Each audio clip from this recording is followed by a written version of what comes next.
Welcome to Truth Meets Fiction, your home for timeless stories, unforgettable characters, and the kind of content that stays with you long after the credits roll. Whether it's fact, fiction, or somewhere in between, you'll find it here. Let's begin. Calling All Cars, a copyrighted program created by the Rio Grande Oil Company.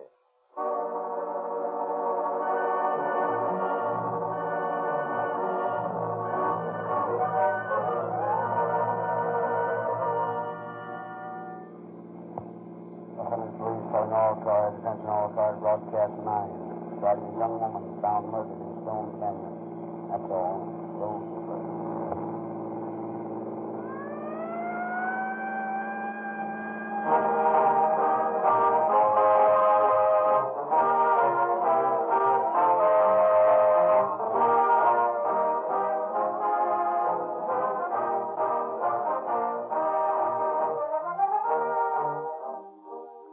The greatest testing laboratory for gasoline is in the emergency cars operated by police and fire departments.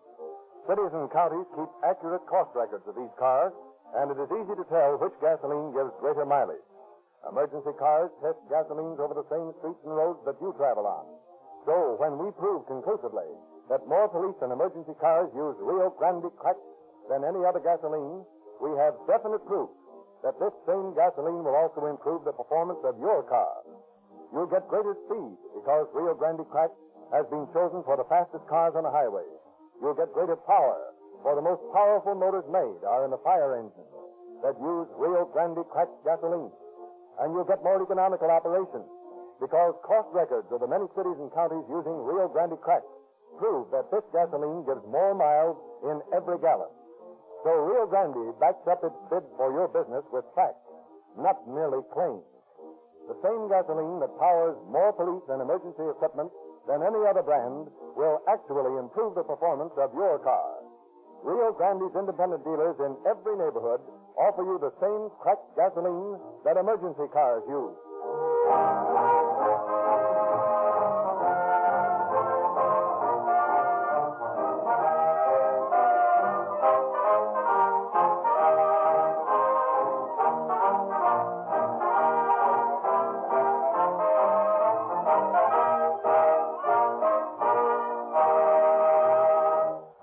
Now our pleasure to present Chief James E. Davis of the Los Angeles Police Department. Chief Davis. Good evening, friends. There is an element of pride in the makeup of every member of your police force. Pride in a job well done. Every man is eager to be the one who clears up a mysterious case. It is this element which is really responsible for the solutions to baffling crimes. For as you all know, the financial reward of a police officer is certainly not enough to compensate him for the long hours, the nights away from home, and the risks he runs every day in his search for desperate lawbreakers. Your police officers are intensely, personally anxious to trace down every evidence of a crime, and their greatest reward is the satisfaction of writing solved on the records of a case on which they have worked. Tonight we are presenting the dramatization of a famous case in which the police had very slim and nebulous clues to work on. The case looked almost hopeless, but the men assigned to find the murderer of Barbara Mauger made it a matter of personal pride to bring the case to a successful conclusion. The story you will now hear reveals what is, to my mind, one of the finest examples of sincere detective work in the annals of the Los Angeles Police Department. The case of the 3 grooved bullets.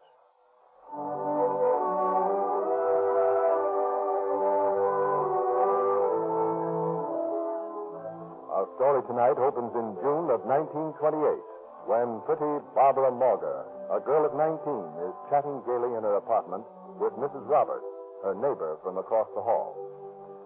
Oh, my dear, I'm so glad for you. And when do you expect to be married? Oh, pretty soon now. Well, Russell and I haven't set the date. But we're going to run off any time, and when we come back, I'll be Mrs. Russell Burholm. How nice. And aren't you excited? Oh, terribly. I just can't wait. Oh, and Russell has a new car. And Sunday we're going out in the hills on a picnic. How nice. Oh, Pardon me a moment, Mrs. Roberts. Of course, my dear. Hello? Oh, hello, Russell. Yeah? Yeah, I have it in the desk. All right. Yeah, I'll look at it right now. Hold the wire.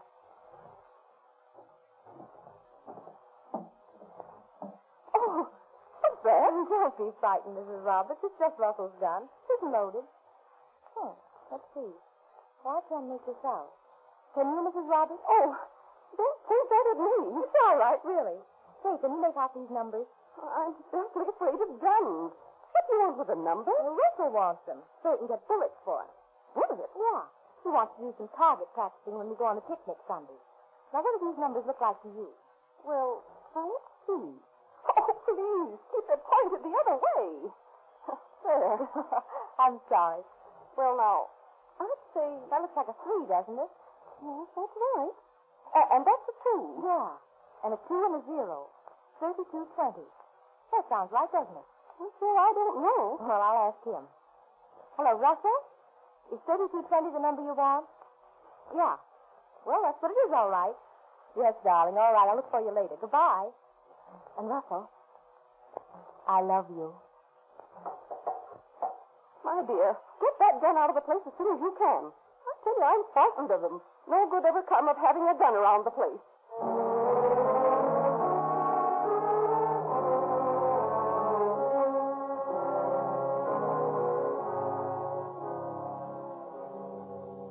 That weekend, in a canyon off Mulholland Drive, pretty Barbara Morga is enjoying the warmth of a June afternoon with her sweetheart, Russell Burholm. On the horizon, white clouds dilute the friendly sun. Overhead, the sky is deep blue. A bird sings nearby. Barbara is completely happy, but for one thin shadow across her heart. But, Russell, we can't wait much longer. Why not? Well, I told everybody. Oh, my friends know we're going to be married. Now, listen, Barbara. Been all over this before, and I don't want to listen to it again. Oh, but, Russell, you promised me you'd marry me, and, well, every time I bring it up, you stop me. Oh, don't you think you've hurt me enough, Russell? Gee, I haven't any pride left. Now, for Pete's sake, let up. Oh, but, Russell, You want I to know I be won't your wife. marry you. Well, I'll tell you now. I won't marry you because I can. I've got a wife and kid back east. Oh, And I'm going back to them as soon as I can. If you want the truth, I'm sick and tired of you, Barbara. Russell. From now on, we're quits. Oh, Russell, why didn't you tell me? Now you know what you're going to do. But I love you, Russell. I love you.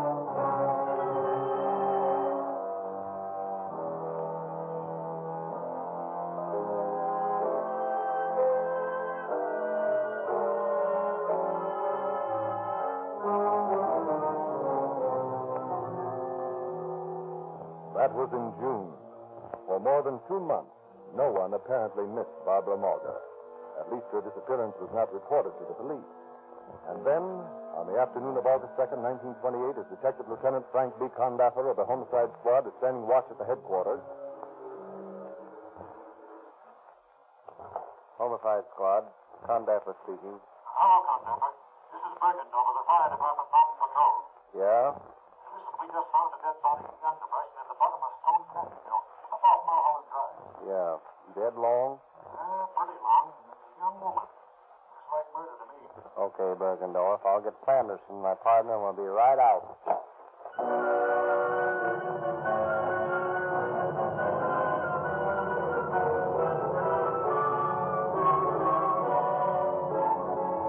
A half hour later, Detectives Condaffer and Sanderson joined Bergendorf on Mulholland Drive. Hello, Bergendorf. Hello, Condaffer. Where's the body? Well, the body's down this gully way. Come on, follow me here.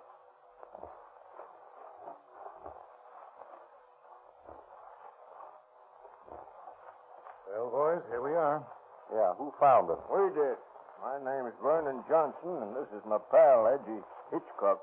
How did you happen to find it? Well, we was driving up this way, and we noticed some big buzzards circling over the bottom of the canyon. We went down to investigate. When we saw what it was, we run back and reported it. Been dead some time. Frank, look here. What's that, Sanderson? A bullet hole in the temple. Have any clothes been found around here? No, sir, not a shred. Well, then it can't be suicide. No, she could hardly have wandered all the way here unclothed. That's what I figured. Looks like the body has been dragged down the hill here from the way that brush is flattened out. Yes, but it's going to be hard to make an identification. Nothing to go by excepting that she's a blonde. Uh-oh. Say, wait a minute. What's that you just picked up? May not be worth much, but we'll take 'em in. 4 white beads.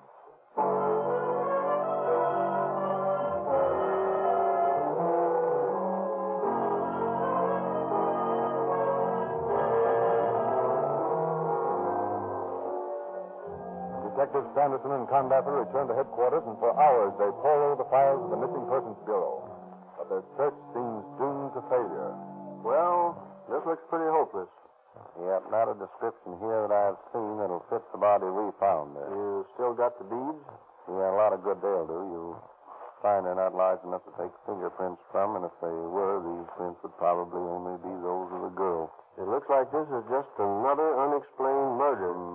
Sure does. Well, what are you two birds looking so gloomy about, eh? Oh, nothing much. We're far ahead of when we started. We know that the body of a young blonde girl was found, apparently murdered near Mulholland Drive. And that's all we know. A young blonde girl, is it?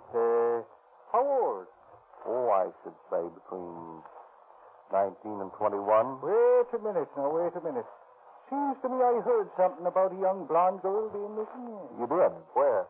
Wait a minute now, wait a minute. Let me think. Oh, yes, I remember. My wife was telling me a friend of hers lived in the same flat building with a blonde girl, the name of Mrs. Barber, as I remember. Yeah, but about a month ago, she went away suddenly, and... Hey, that sounds hot. What address was that? Just a minute now, and I'll call the wife and find out.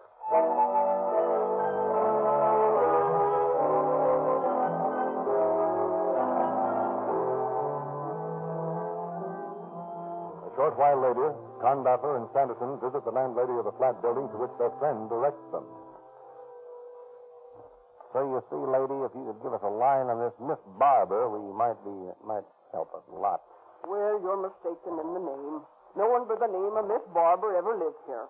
But there was a girl by the name of Barbara Margaret, she was called. She suddenly went away. Her boyfriend called for her things. But his explanation didn't sound straight to me. Sounds like we're on the right track. Does it that? Now, tell us all you know about it, please. Well, to be truthful, I don't know much. But if you talk to Mrs. Roberts, she may be able to help you. She was pretty close with the girl. Where's she? Well, she lives across the hall from the apartment the Margaret girl had. Just go up the stairs and knock on the door on the left. Fine, thank you very much.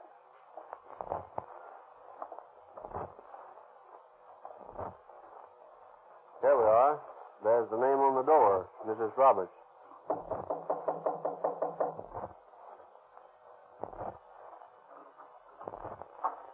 How do you do? We understand that you were acquainted with Barbara Margaret, Mrs. Roberts. Yes, that's right. She lived across the hall from me. Why, dear Aunt? We're police officers, ma'am. Barbara Margaret's been missing, and we're trying to locate her. When did you see her last? Why, that Sunday when she went off on a picnic with her sweetheart. What is his name? Why, Russell Bearholm. Do you recognize these, lady? Oh, well, those are her beads. What's happened? Is she dead? Oh, I just knew something terrible would happen that morning she left with him. Oh, that poor child. What's happened to her? Tell me. Now, Miss Roberts, you can help us most by remaining quiet and answering our questions. Yes, sir, all right, I'll try. Only tell me what happened to Barbara. We found a body yesterday, ma'am, out in Stone Canyon. She'd been shot. Oh, I knew it. Oh, I just knew something awful would happen to her. I just had a premonition when I saw that gun. What gun?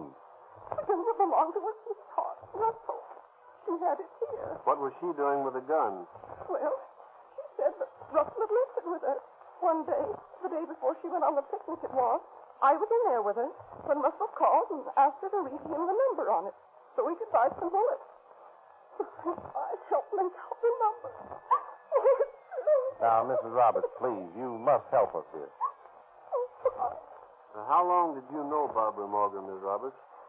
For a while. And it was just nearly every day when she lived across the hall. Did you know her sweetheart? I met him once when Barbara and I were downtown. He was in front of the Metropolitan Theater. Did he work there? It was my impression. And what did you say his name was? Burholm. Russell Burholm. How old was he? About 28, I should say. Oh, several years older than Barbara, anyway. Did Barbara seem to be happy? Well, not always. Sometimes when I visit her, I thought she'd been crying. But she never admitted it.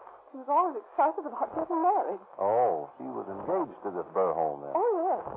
Although I somehow had a suspicion he was stringing her along. I see. Now, Mrs. Roberts, if you'll tell us the circumstances of the last time you saw Barbara. Well, it was on a Saturday afternoon in the latter part of June. She was looking forward to a picnic she and Russell were going on in that place where you found her. Stone Canyon? That's right. What else? Well, as I told you, he called and asked for the number on the gun. She gave them to him, and then he explained that he had borrowed it from a friend of his, and he wanted to try it out on a picnic. Now I know what that meant. Can you think of anything else, Miss Roberts? I can understand it all now. Russell came back at about 6 o'clock, and I asked him where Barbara was. He said, "You said goodbye to Barbara, Mrs. Roberts. She left for the East this afternoon to visit her family." I asked him if that wasn't pretty sudden, and I was a little angry because she hadn't said goodbye to me. Well, didn't it occur to you to report your suspicions to the police? Well, I never meddled in other people's affairs. His story seemed plausible enough. He said something about Barbara's having met an uncle of hers who took her back. After all, I didn't think it was my business to start an investigation. She could have gone away, as he said, you know. Yes, she could have. Now, Mrs. Roberts, have you any idea where this Burholm worked? Well, as I said, I was under the impression that he worked at the Metropolitan Theater. Barbara used to telephone him. Where? At the Metropolitan Theater? I don't know. It was a Metropolitan number. Can you remember it? Let's see now. It had some fives in it. I think. It was Metropolitan 152. Yes, that's it. Metropolitan 1525. 1525. That's fine, Mrs. Roberts. You've been a big help to us. Now we'll see if we can trace down this Burholm fellow. Well, please call me if I can be of any more assistance. We will, indeed.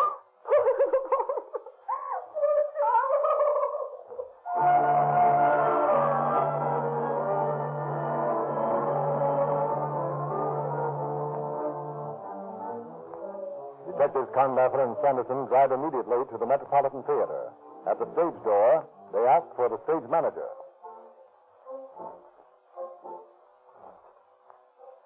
The stage show's on now. Yeah.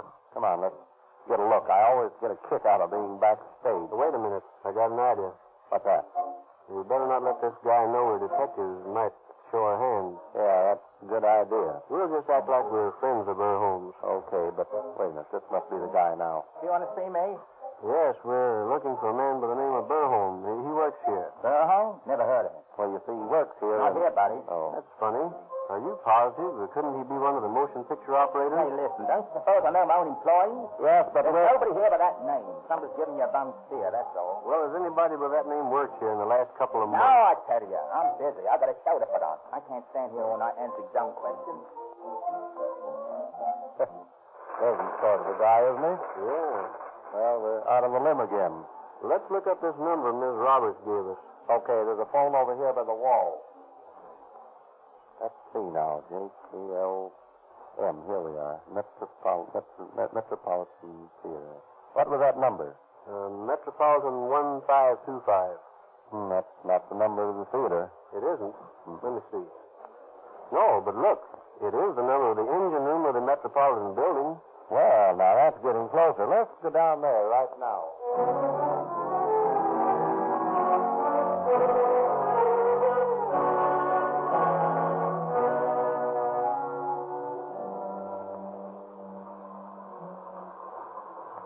You're the boss here. I'm the engineer. We're looking for Burholm. Who? Russell Burholm. He's working here somewhere. Nobody with that name here. Let's take a look at the time book. Why? We're trying to locate Burholm. Where's your book? I can't let you look at them. We're police officers. Oh, well, that's different. Yeah, hand over the book there. Sure. Here it is.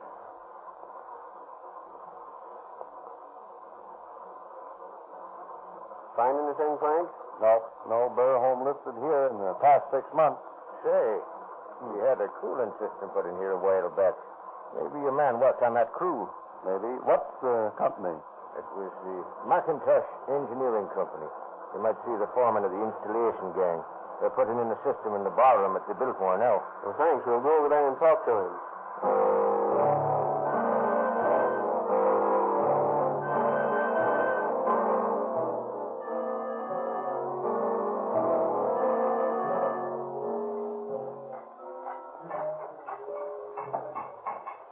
Gee, it looks more like a pipe yard than a ballroom. Yeah. Hey there. Yeah? Is Russell here?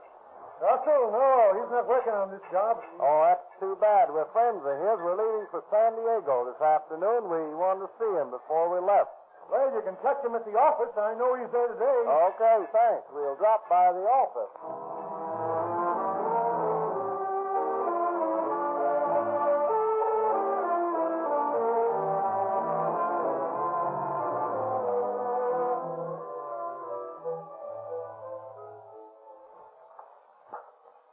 Someone to see you, Russell.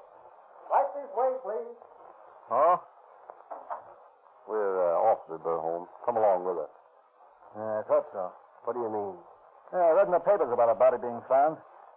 Suppose you'd be looking me up. Then you killed her, huh? I didn't kill anybody. I had an argument with my girlfriend and she left me. Is that any reason for you to think you'd be accused of murder? Well, I noticed the body was found out on Mulholland Drive and it was out there I last saw her. Pretty peculiar coincidence, don't you think? Oh, I don't know. Even if it is her they found, that doesn't prove I killed her. Somebody else must have done it. I'll warn you right now that anything you say may be used against you. At the same time, you're at liberty to clear yourself if you can. I guess I won't do any talking until I've seen an attorney. If you aren't guilty, you won't need an attorney.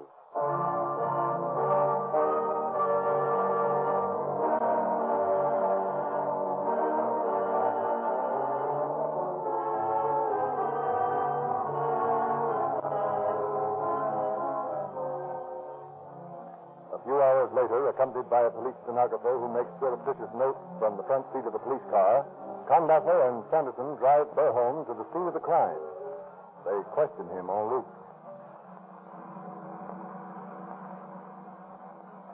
Now, you say you had an argument with Barbara and she got out of the car and you left her there. What was the argument about? She was always asking me to marry her.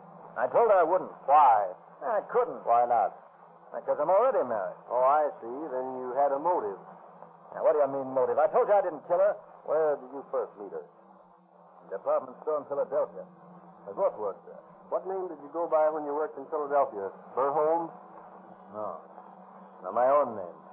Russell Sinclair Baxter. Oh, your real name isn't Burholm. Well, I got into a little trouble at the store, so I decided I'd use another name out here. Because I didn't want my wife to trace me then. And I'm sick of this place. I'm going back to my wife and kid. Maybe you are. Perhaps you won't mind telling us why you thought the body found in the canyon might be hers. Sure. Sure, I'll tell you. Someday, I think it was the 24th of June, we started toward Stone Canyon for the picnic. Everything went swell until on the way out she began to beg me to marry her. And I told her I wasn't ready to marry her. Well, we had a quarrel. Finally, she started crying and got so mad she made me stop the car. She wouldn't ride with me any further. I kidded her a little bit, but I just made her madder, and she got out and walked off. That's the last I saw of her. Where'd you leave her? Along here somewhere? I really couldn't say. She might be near here. Well, let's stop here anyhow.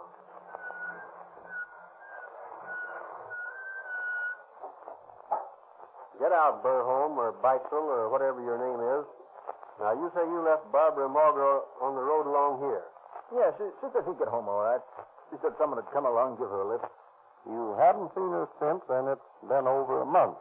That's right. Mm-hmm. Why didn't you report her disappearance to the police? Well, I was afraid I'd get into a jam, just like I am now, see? Come on down this way, Beitzel. This is where we found her. What? Yeah, surprises you, doesn't it? Not where you left her at all. That was further up the hill. But you hadn't figured on Kyle dragging her body, had you? Oh, stop. I tell you I didn't do it. Where's the gun you shot her with? You had one, and we're going to find it.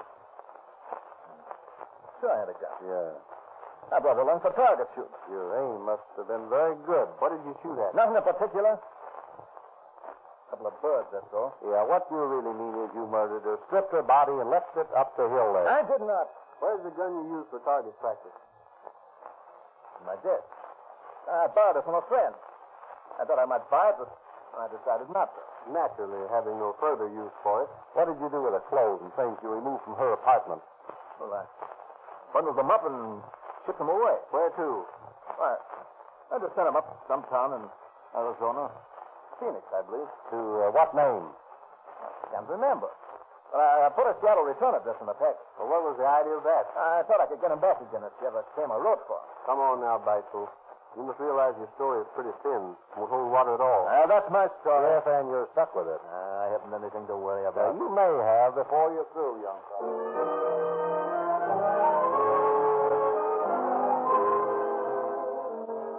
And Beitzel has much to worry about as the case against him mounts. Philadelphia police, notified of his arrest, inform Los Angeles that he is wanted in Eastern City for embezzlement. A taxi driver, recognizing his picture in the paper, tells police of taking him to the lonely spot of the murder late one night. A check of a fictitious address to which Beitzel admits sending Barbara's clothes results in the return of the package. Microscopic examination reveals some blonde hair on the clothing to be the same as the hair on the murdered girl's head. In September of 1928, Beitzel goes on trial for murder before Superior Judge Charles S. Burnell. As the trial drags through one hot September day after another, Beitzel maintains an elegant air of cool insouciance. Then, after the defense has been wound up, the prosecution introduces a surprise witness. Yeah, this is going to be a cinch. It doesn't look bad. Who's this guy they're calling up to the stand? I don't know. Let's listen. And what is your profession, Captain Crosman? I'm an expert on ballistics. Will you explain to the jurors what that means? Ballistics is the science of projectiles. Good. Do you recognize this gun? Let me see. Yes, I examined that gun for Lieutenant Conductor of the police department. This is the gun you examined. The same gun which has been entered in testimony as belonging to the defendant? Yes. How do you know it is the same gun? Well, I recognize the serial number, but even if I didn't, I'd know it by the claw marks on the side. The barrel has been sawed off, apparently to make possible the attachment of a masculine silencer. I object, Your Honor, on the grounds that this has no bearing on the case. It has a direct bearing, Your Honor. If the counsel for the defense will permit me to proceed. Objection overruled. Proceed. I would like to admit as exhibits two enlarged photographs. Turn them so the jury may see them, Bailey. Thank you. Now, Captain Crosman, do you recognize these photographs? Yes. They are enlargements of photographs I made myself. And will you tell the court what they depict? The one on the right shows the mouth of the barrel of this gun. The saw marks I referred to may be seen clearly. Your Honor, I object. Objection overruled. The other photograph shows 3 fired bullets. You will notice the grooves clearly shown along the sides of the slug. These grooves were cut by the saw mark on the barrel of the gun. Your Honor, this is a waste of the court's valuable time. Witness may proceed. The bullets, you will notice, are marked identically. The ones on the right and left were test shots made from this gun. The middle bullet was taken from the skull of Barbara Morgan.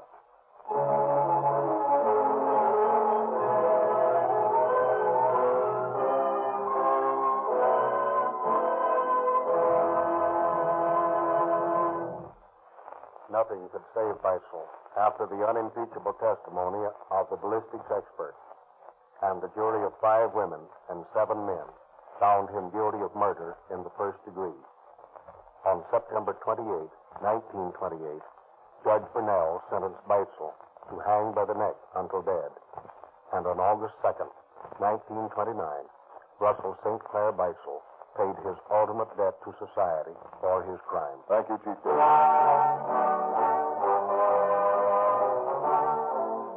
Police departments of the West are great boosters for Rio Grande cracked gasoline. The officers and sheriffs who drive police cars know that it develops greater speed and power in their engines, especially in emergencies when so many ordinary gasolines fail.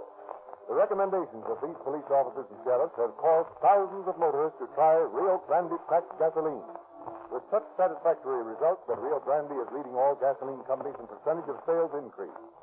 You'll try Rio Grande Crack someday, and you'll be thrilled by your car's improved performance. But when you're trying and you're enjoying the greater power and speed created by Rio Grande Crack, be sure that your engine is protected. High speeds and hot weather thin out many motor oils so that they rupture and break down. That's why we urge everyone who drives to use Sinclair motor oil.